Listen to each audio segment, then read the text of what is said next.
It's a great pleasure to be here in this fifth symposium on post-normal science. My relationship with Silvio began some 20 years ago when we talked about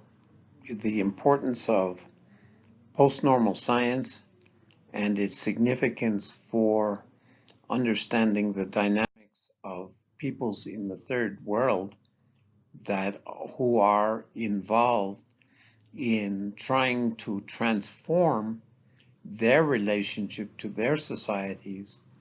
and to the global system of which they are involved. They're involved in forging new models of civilization based upon their cosmologies and the rich heritage of local epistemologies that are allowing them to reduce the uncertainty of the way in which human societies can interact with the planet, taking advantage of their traditional environmental heritage to create a new understanding which we are incorporating into a field of study called radical ecological economics. This involves the need for taking back life. What does replacing the global and national institutions of accumulation, which have transformed labor and the natural heritage into resources, both of which are commodities that are dominated by the ethos of individualism. In the face of this process, they are necessarily involved in social conflict by insisting on collective demands based upon their local knowledge and historical claims to strengthen the communitarian subject, that is, to strengthen their ability as collectives to insist upon the ability to manage the life and the communities and the regions in which they live. To do this, they have developed something that we call in Latin America the dialogo de saberes,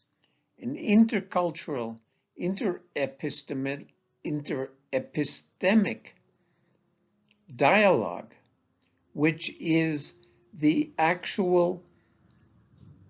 form that a decolonized post-normal science is taking. It's a new way of learning that involves the exchange between indigenous communities and the scientific community, involving a complex theoretical reflection among both parts, informed by social practice. This is a real implementation of what is known as methodological imperialism, methodological pluralism, involving a true collaboration among the parts to strengthen their efforts to move beyond the institutional structures that dominate today to create post-capitalist societies for themselves and for others.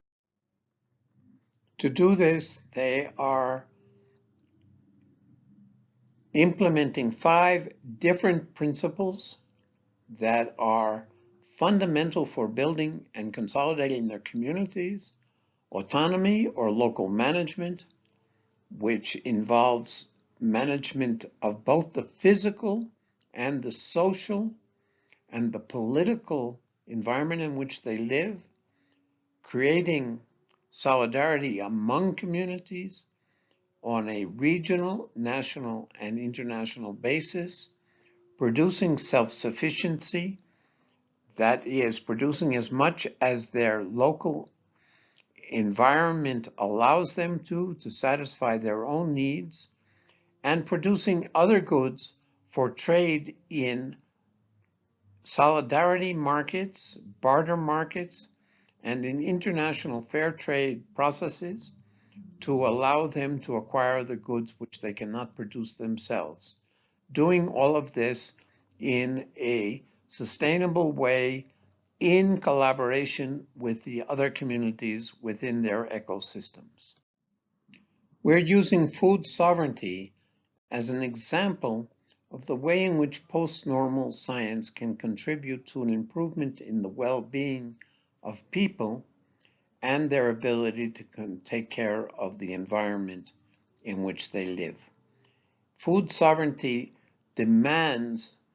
an ability to control local social political processes and provides a framework within which the communities demand consultation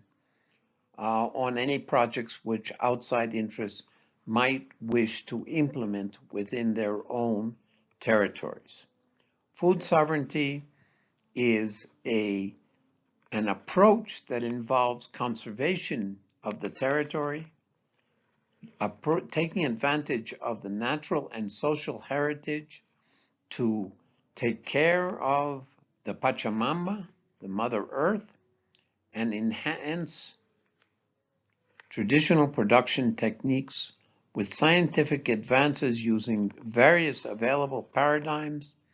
that are implemented through democratic organization, that are characterized by universal participation, social justice, and a cosmology which in Mexico is called comunalidad, involving the holistic management of the local process, social and environmental processes for well-being. The food sovereignty movement has direct effects on the improvement of the environment and the ability to attend to the social needs of the people. It involves the integrated management of the natural heritage, the water, the forests, land, greenhouse emissions, and biodiversity for assuring optimal levels of production that is implemented by a process of social integration that has direct and observable impacts on the health of the community, promoting gender balance, equality, health, longer life, and most importantly, friendly relationships on labor and among generations. The approach of food sovereignty has proven an ability to produce surpluses, which the community then often attempts to distribute in an equitable way, assuring an consolidation and a deepening of the reciprocity among members of the community, and in the process, proving that the local knowledge that the communities have been able to develop and conserve and enrich, as well as modify with new developments, are also understood and exchanged with peoples outside the community. The food sovereignty movement is part of what is known in Latin America as the buen vivir, or sumac causai, as it is expressed in the Andean world, from which it originated. But this slide reflects the many other varieties of living well, which are prevalent in Latin America. It is really quite extraordinary, the breadth of the movement for recuperating the sense of life, which is taking place among communities throughout the country, throughout the continent, and is leading to observable ability of communities to improve, to take control of their resources, and to improve the quality of their life. In Latin America today, there are perhaps 130 million people involved in these kinds of movements. 130 million who are not only involved in improving their own lives, but who are asserting their territorial claims on very important tracts of land, tracts of territory throughout the whole continent. There are 25 million indigenous and peasant peoples in Mexico, the landless workers movement in Brazil, along with the indigenous peoples, many of whom in the Amazon, are trying to asserting their rights in spite of adverse political conditions in Ecuador, Peru, Bolivia, Chile, Colombia, perhaps Argentina and Uruguay are also seeing the resurgence of these movements, and most interestingly, the extraordinary consolidation of the demands of the First Nations in the United States and Canada to have greater control over their lands and a recognition of the treaty rights which many of these countries, many of these peoples have been discriminated against over recent decades. For those of you who are interested, there are two websites where you can find out more information about these peoples who are working in international alliances through the Via Campesina and through the Indigenous Conservation Community and Conservation Area Consortium that will help you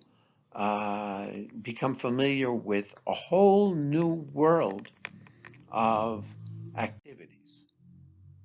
Thank you very, very much. On this slide, you'll see a reference to an article which we published, which presents some of the basis for this presentation, and a book in Spanish for those of you who want